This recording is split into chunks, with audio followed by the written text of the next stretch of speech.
think you stand a chance against DarKen Graves? Get real. Hello, A.C.W. Unholy am I indeed. My name is DarKen Graves, and this is Cemetery Gates. And I'm very excited about tonight. I'm very excited about the guest I have tonight.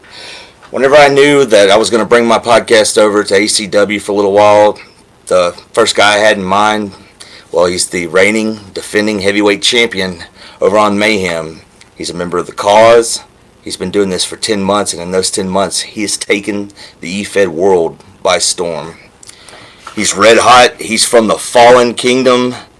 Give it up for Angel Zero. Angel, what's going on, brother? Speak his name and he shall appear. I am Angel Zero.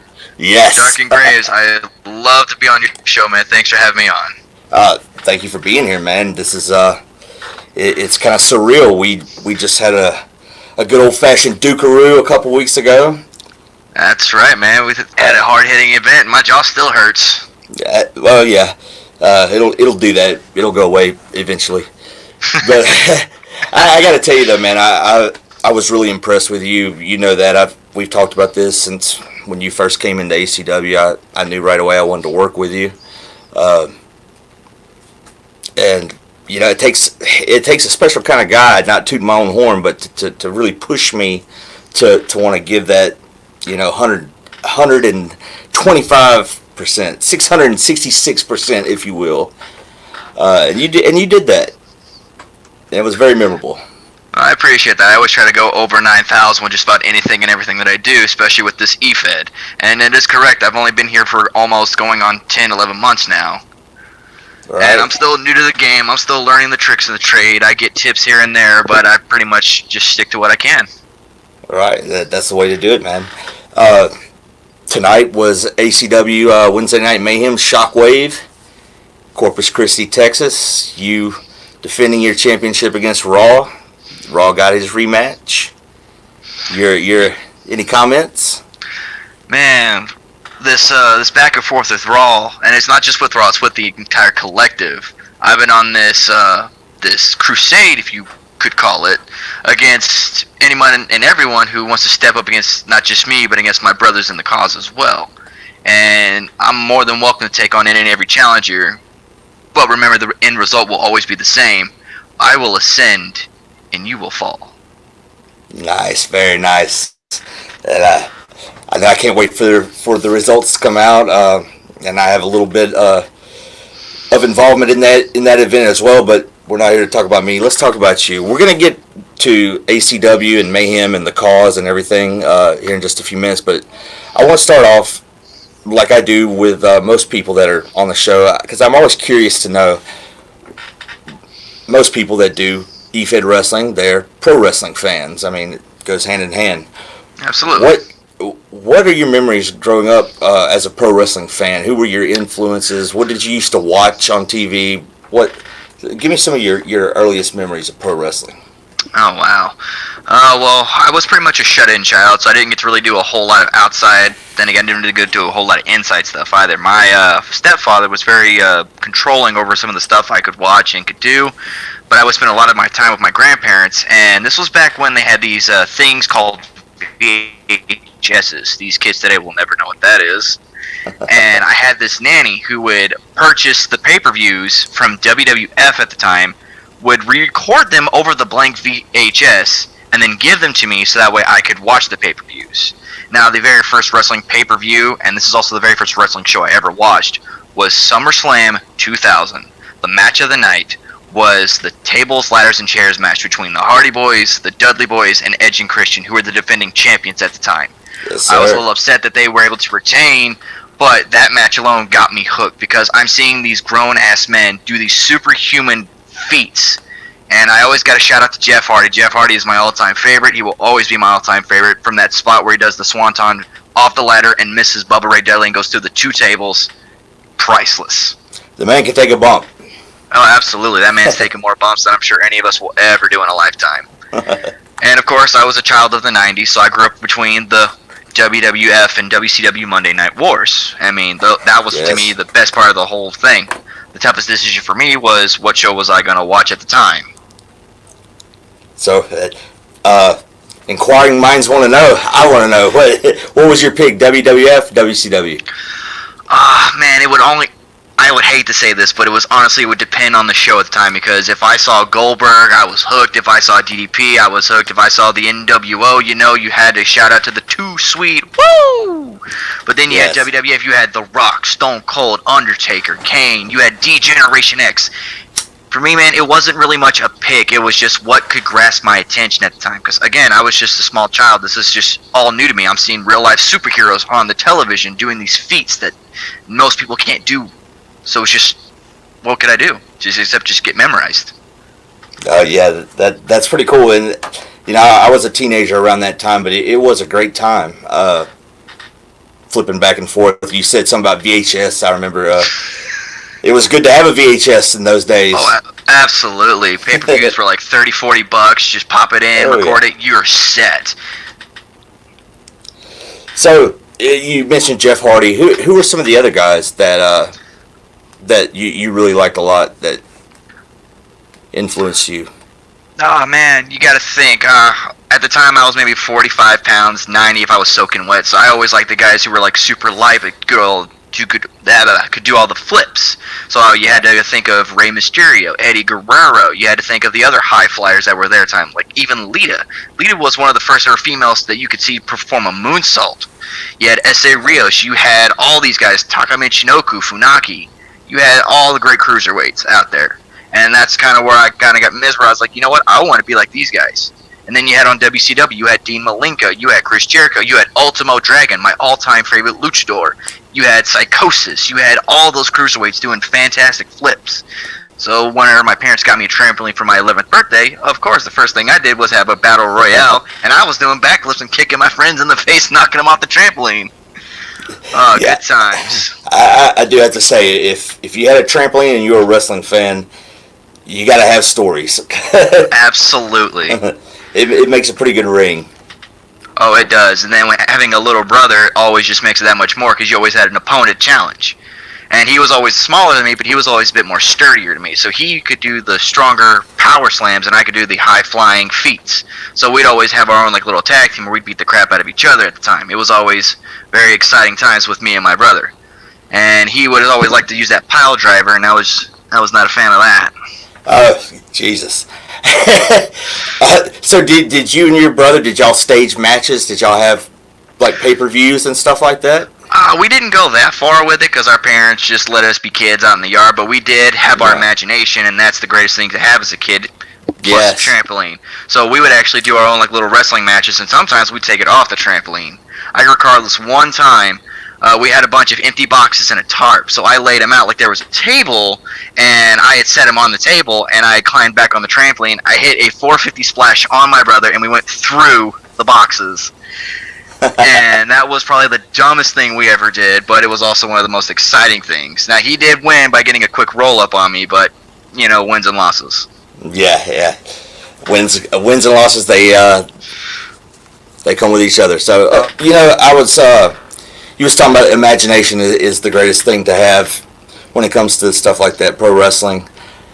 I often compare finding out that wrestling is, when you find out wrestling is scripted or choreographed, it's almost like finding out that there's no Santa Claus. That is something I can completely agree with. I didn't find that out until like later on in my like late teen years, but even still, I was mesmerized by the whole thing, and you can't just take away from it. Yeah, it's scripted, but I would like to see someone do one of those bumps that these guys take and then try and get up and walk off. Let me tell you, it's not a pretty picture. Exactly. My memory of really realizing that, hey, this is real life stuff going on. Owen Hart, 1999. Were you watching that night? Just curious. No, I didn't start watching wrestling till around the year 2000 and on with that, but I was there for the incidents with Eddie Guerrero, Chris Benoit, and those are what's kind of really like punched me in the gut and kind of opened up to, hey, this is a lot more real than what they're putting out there. Exactly.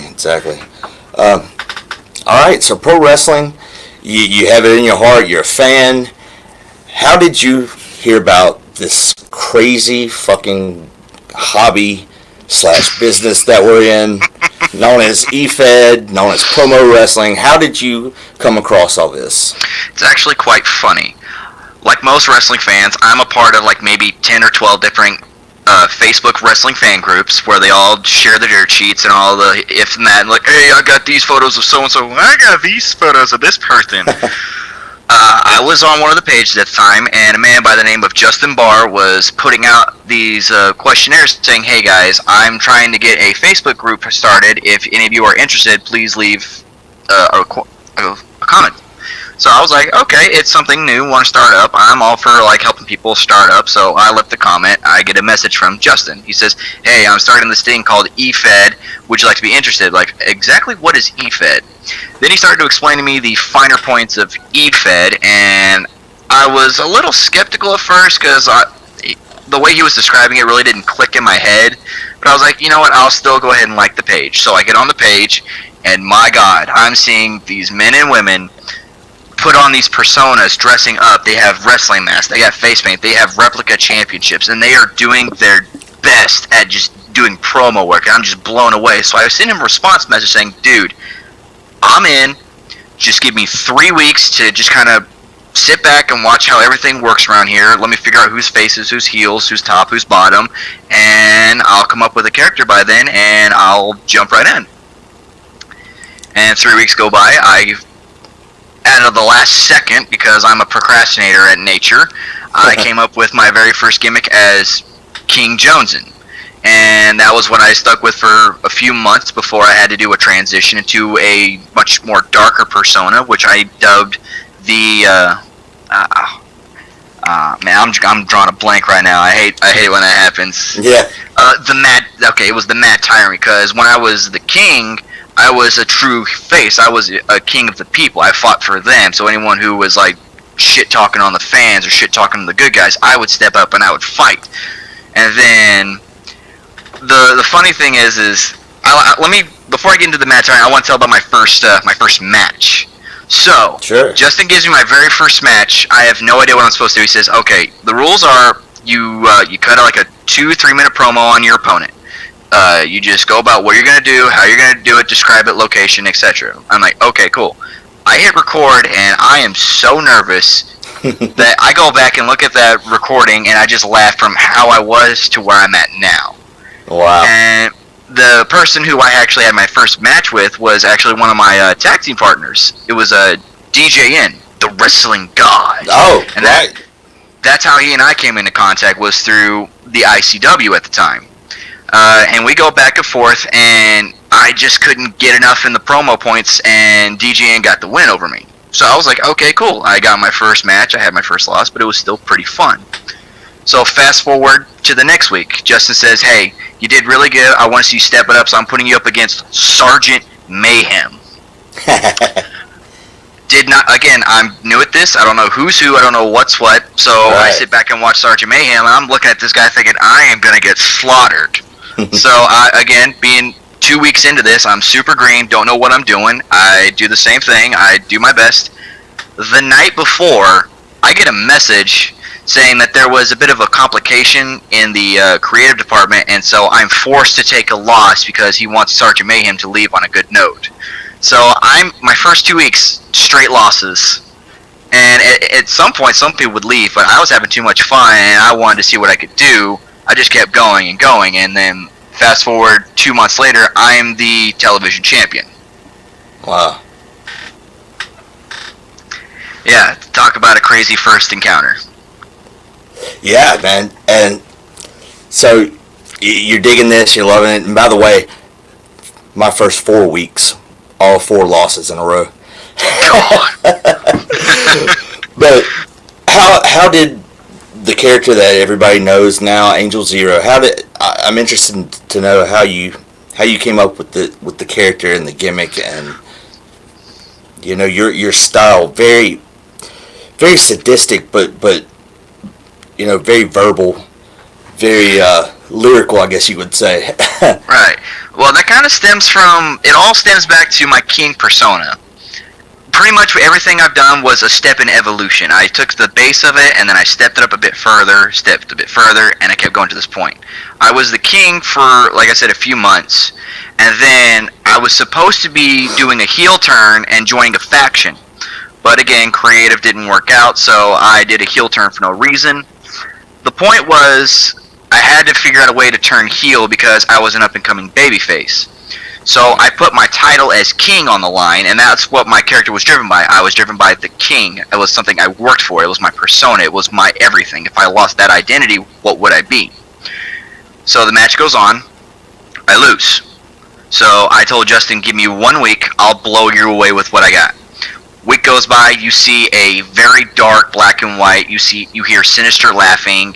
And this is where I came up with the Mad Tyrant. It was a bit more sadistic, a bit more verbal, a bit more in your face with the insanity and the gore and the violence, and there's the unsettlingness of like a dark circus meets the Joker. And it sounds right up my alley. It took off. I kid you not. Everyone was blown away, and that's exactly what got me into the title picture, and that's where I won my first championship, was with that gimmick. But then I wanted to go back because the people were kind of iffy on me for being a champion for a while, so I had to figure out a way to, step it up a bit again. So I take a tremendous loss against DJN. We actually had a second round, and this is where I came up with the idea of my personal match, Warzone. He beat me again. I took 2 weeks off, came up with another persona change, and this is where I got made fun. I was like, hey, it's the man with 1,000 gimmicks. Wow. So I came up with the Hellfire Devil. This is where I just went full-blown psychosis. I was a bit more like sadistic in your face, but I was very regal and refined with it. Like I was something from Lucifer or something from like a Dark Horse comic, where I was like very well-dressed, very mannered. But then as soon as I started, the switch would click and it would just be something completely different. And there was a few incidences back in our home territory of A.C.W. where myself and my colleagues, the Savior, Nile the other, and DJN, we had to walk away from it. And at that point I was ready to just stay away from EFED altogether. But we had a second chance with A.C.W. and they told me that they wanted to see a little bit of a character change, so I would like to give thanks to the Savior, Michael Lee, helped me come up with the name. It still stems around the Hellfire Devil gimmick, but it has a new name. And with that new name came a few tweaks here and there, and that's where you get the character today in Angel Zero. Wow. So it's been a bit of a journey. In that 10 months, that's what happened. I went from a king, tyrant, devil, angel. But I'm sure it was all worth it. So. Oh, absolutely, because in that time frame, I was able to do a show that is run up in Canada, Millennium Pro. Shout out to Ewan. He gave me a couple of chances. I blew him out of the waters, and within a couple of months there, I became the internet champion. And that is Johnny Dean, correct? Correct. That would be Mr. Johnny Dean, sleazy, greasy ladies man. Great guy. Oh, absolutely. Fantastic person. Super fan, super great person. I love the guy. Yeah. So, from king to devil to angel and now champion, but let's talk about the cause. You guys are, I don't want to say underrated because you guys are pretty well known, but maybe the best kept secret as far as factions go in EFID today. I mean, I would think that you would be getting, David Jones, Ryan Huckabee, those guys, trying to recruit you guys. Did you ever have you gotten any calls like that? I wouldn't say that. We're kind of a bit of a tight-knit family. We all met in ICW. That was actually the group of guys I was originally supposed to turn heel and join in. It was supposed to be under the callings of one Berto Wrestling. He was supposed to be the head man, and we would be the muscle. But as I said, creative went a different direction, and we kind of just went our own way. But we still stayed in connection, the four of us. And we've been tight for these last 10 months or so, and we decided when we came over we wanted to stay together. That was our point. We left together, we stayed together. We're our own little family of brothers. We hate each other, we love each other, we talk a lot of shit to each other, but that's where we get our best work, is when we're talking shit about each other, and that's what I love about it. We bring out the best in each other, which allows us to bring out the best in people like you, like Diamond Dave, like the people I've been going against. I've been trying to do my best to bring out the best in everybody. And we're kind of like tight-knit. Like, so far, we're very selective on if we choose someone else to join our faction or if we go to join somebody else's. But the cause remains the same. Right. And that's really cool, I think. That's kind of like a lost art these days. You know, you don't really see a whole lot of guys that'll stick together through thick and thin, you know. The way that this game is run, it's supposed to be about fun sometimes, you know.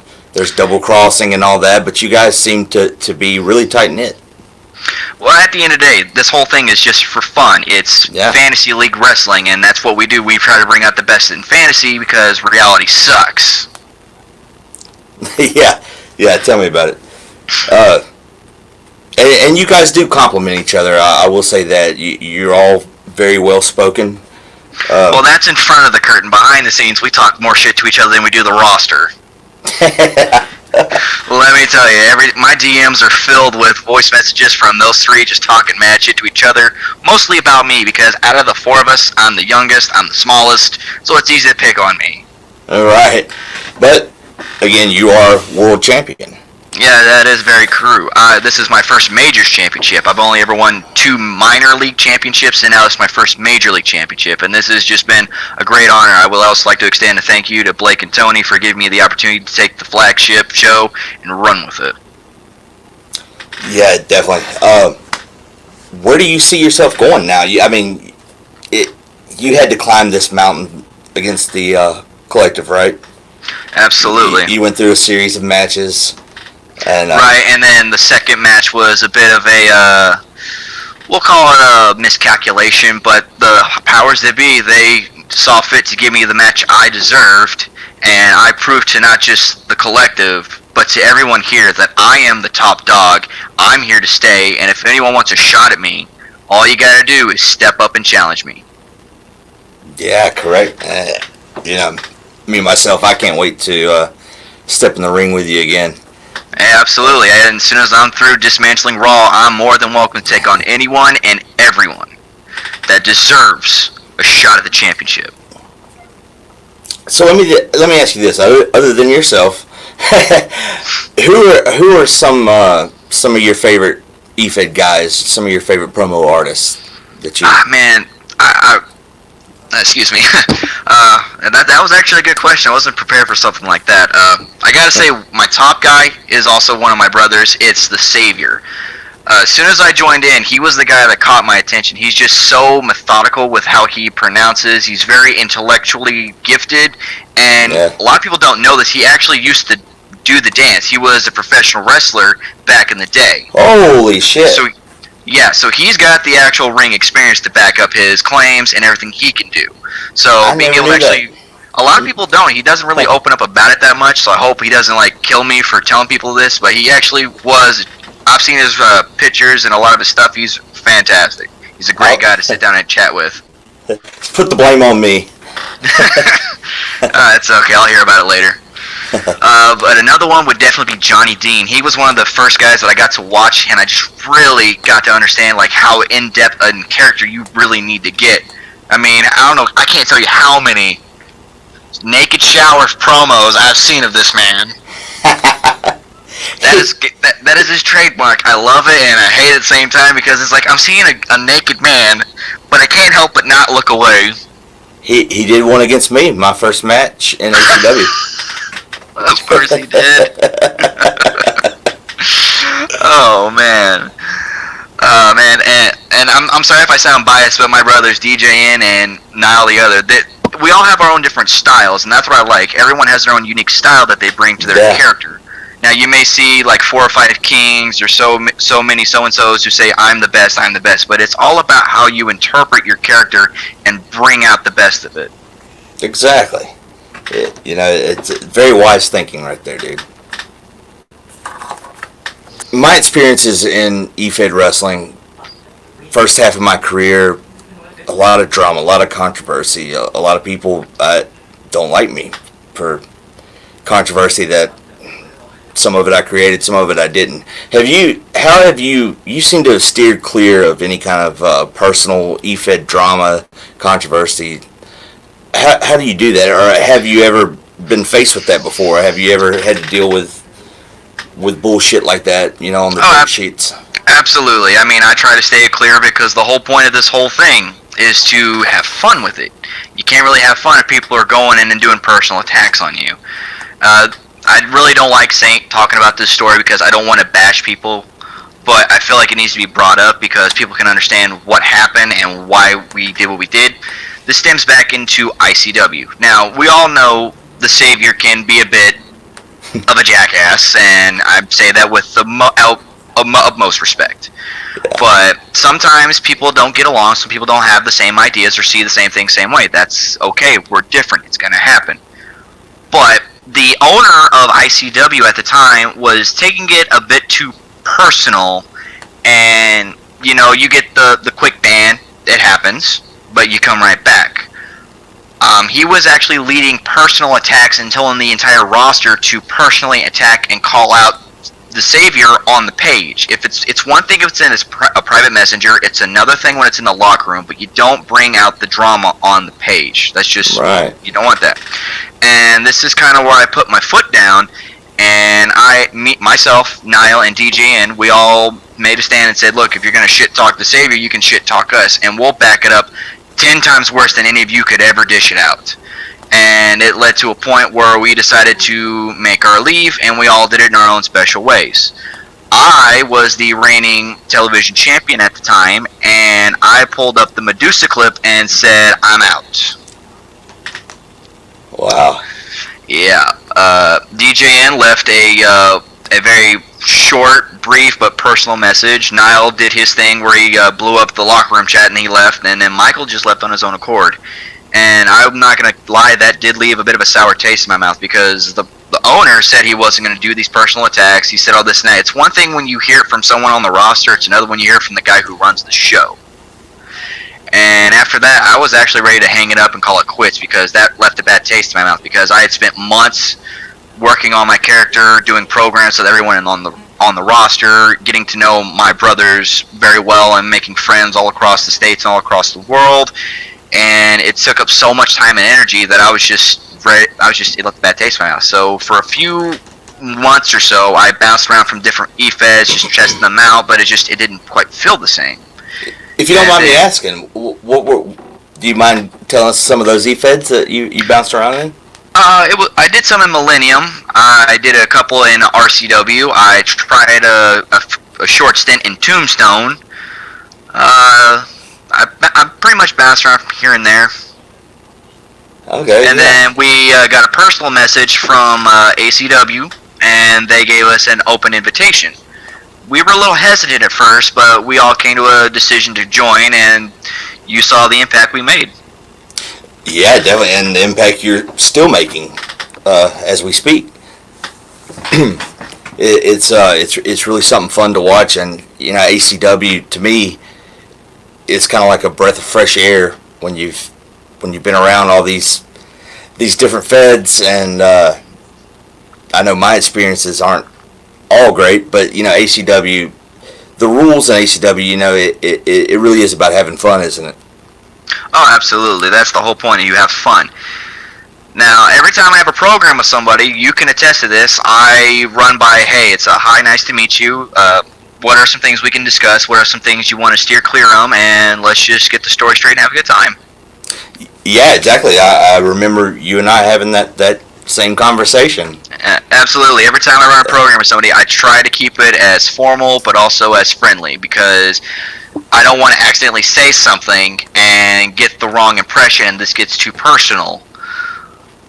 Well, I had to ask you, whenever I came at you and told you, you know, hey, if you want to get under Darken Graves' skin, bring up his father who passed away. Yeah, I will admit, that was the first time I had someone said, hey, dude, you know, it'd be great if you brought up my dead dad. It really pissed me off. I'm like, I dropped my phone. I had to talk to my girlfriend. I was like, honey, this man wants me to talk shit about his dead father. What did I get myself into? Yeah, but you nailed it, man. I knew it would. I thought it was really funny the story you told me about you telling your friends Right, I told the call, I was like, hey guys, this dude wants me to talk shit about his dead dad, but I didn't tell them that. I was like, hey guys, watch this. I'm gonna talk so much shit about his dead dad, and they're just like, what are you doing? And I'm like, just watch. It's gonna be great. Yeah, it was great, dude. Oh yeah. Let me ask you this: you've had some really good matches. Every match I've seen from you has been good. Who do you want to face in the future? Who's on your bucket list? If you could give me like a top 3. Top 3. Well, my number 1 is gonna have to be Sergeant Mayhem. The only reason I want this match with him is because I got cheated out of my second match in my EFED career because of the situation that went down. I felt like I got cheated out of that, and I would like a real match, one-on-one with the Sergeant. Whether it's for the championship or a cross-brand battle or whatever he wants, Sergeant Mayhem, I want you to watch this. I want my rematch with you, and I want this to be legit. Ooh. Second on my list, we've never faced each other, and I would love to do a program with them. It would be Now the Other, because I've faced DJN in other promotions. I've faced the Savior in other promotions. DJN I have never beaten. The Savior and I are standing at a 3-3 even, so we have a score to settle. But Niall and I never got put in a program together, and I feel like he and I got cheated out of that because I feel like with my style and his, and especially with how well we know each other, we could definitely bring some great entertainment to the page. Definitely. And as for a third, I'm not exactly sure. Like, there's so many men and women out there who would be great to run a program with. Like, even if it'd be another faction, that would be something great to see too. But definitely my top 2 would have to be Sergeant Mayhem and Now the Other. Yeah, I gotta say, you and Now the Other, that would be definitely a chess match right there. Oh, absolutely. We have similar styles. We like to play the mind games and all that. Have you ever worked with anybody, and you can name drop if you want, you don't have to. Have you ever worked a program with someone and you couldn't get anything out of them, you were just disappointed?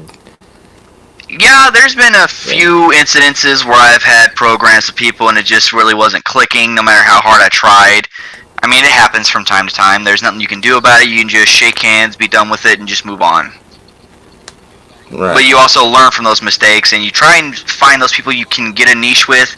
Now, you don't want to do that too often because you'll get too comfortable, but you want to be able to push yourself and challenge yourself as much as you can. Definitely, and that's good advice for anybody that does this. And speaking of good advice and everything, I want you to take us through an Angel Zero promo. I'm talking about when you're preparing from start to finish, from pressing record. Give us a behind the scenes feel to what goes on when Angel Zero drops a promo. Okay. Well, the first thing I do is I try to make sure I get the person's name correct because I don't want to accidentally say the wrong person's name or tag the wrong person in the promo. The second thing I do is I run over 3 points. I run over the person's name, the reason of the match, and what's the end outcome. And a lot of my promos, I'm not really trying to brag here, I usually nail in one try. When I first started out, I was doing like 8 or 9 takes just to make sure I got the right thing, because if you fumble in a promo, they will jump your ass relentlessly. So you gotta make sure everything you say is punctual and on point. And I've gotten to that point where I can do that. Sometimes I will fumble up and I'll have to do a second or a third take. And after that, I go to my editing program. And I used to use InShot, but I updated and used Power Director. And it gives me so much more options. And I use separate programs for my music, my filters, my editing timelines, all that stuff. I actually went to school and actually did a lot of video editing programs and softwares like that, so I'm actually quite efficient with this. It's just I had no reason to use those skills because I couldn't find a job set anywhere where I live. And then when I started doing EFED, it kind of got that little fire put back in me. It's like, hey man, I could go back to doing this. Yeah, definitely, and it shows, man. Yeah. So you do you write out your promos, or do you think about what you're going to say, or is it just strictly you hit record, it's off the top of the head? I've tried writing my promos. It ended in a disaster. Because you could obviously see I was reading off paper, and I have a lot of trouble memorizing stuff. So 99% of my promos have always been 3 thoughts, record, go. Right. You know, I usually, if I'm gonna, I'll think of the opening sentence, and that's about it. But yeah, off the top of the head, that's the best way to do it. You know? Absolutely. And one of the hardest things is you can get hit with inspiration for a promo at any point in time. So there could be times where I'm like in the middle of the day with my kids, and I'm like, oh my god, I've got a great thing to say right now, and I have to put them away, go find a closet or a bathroom or a garage or something, get the software ready, hit record, and start saying it. Because if you don't say it then, you're going to forget about it later. And I just want to say this now because I didn't think about it when we were feuding. I missed out on the opportunity to call you Emo Fred Durst. I'm so upset with myself because I was sitting there watching a Limp Bizkit video. I was like, oh my god, why didn't I go with this? I'm gonna try to take that as a compliment. Jesus Christ. But yeah, jeez. So, I guess this is all we've been talking about your career and so forth, and you know, there's not a whole lot to talk about because you're still a rookie somewhat. That really does blow a lot of people's minds, and I'm still a first-year greenhorn into this. I'm only 10 months in, and I have done more in my time than most people have done in 5 years. I don't like to bring that up, but whenever it's promo time, it's always different when you're in character and out of character. As you can see, when I'm out of character, I'm a really nice, humble, get to know you, really just friendly person. Definitely. In character, I'm a lot different. Yeah, you're respectful to a point, but with that, sinister undertone, not afraid to chop somebody down to size. Right. I guess I'd have to ask you, what's next for Angel Zero? What do you want Angel Zero to be known for and remembered for as you go on in this game? I honestly never thought of that question would ever come up as early as it has now. I mean, this is my first time as a champion, and I want to make this a very memorable run with the title, and I want whoever can and will eventually take me down to take what I've done and go beyond. Now, with that being said, I don't plan on dropping this title for a long time, but I'm more than welcome to let anyone challenge me for it. Right, and like you said, you do have a long career ahead of you, and I mean, I would say the sky's the limit, but you're already there. Yeah, I'm the king up there. I never thought of anything like this ever would exist, or let alone me being involved in something to this capacity. And it's allowed me to grow more as a online persona.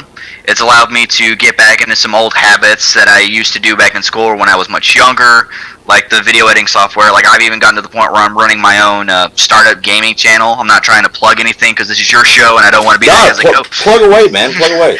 I appreciate that. I'm running my own gaming channel on Facebook. It's called Jones in Gaming. I'd be more than happy to send you the link or any of that stuff if you guys want to give it a like or share. I'm trying to do a partnership with Mixer right now where they'll sponsor me for my stuff. I just got to follow a few rules and change up my channel a bit, and I can go on with that.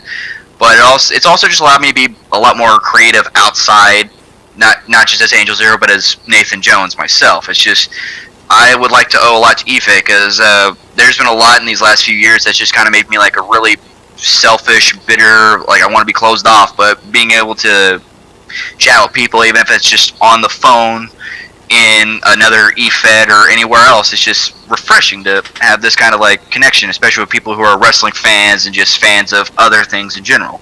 So I like to owe a lot to eFed for allowing me to grow personally and open myself back up to the person I was long before.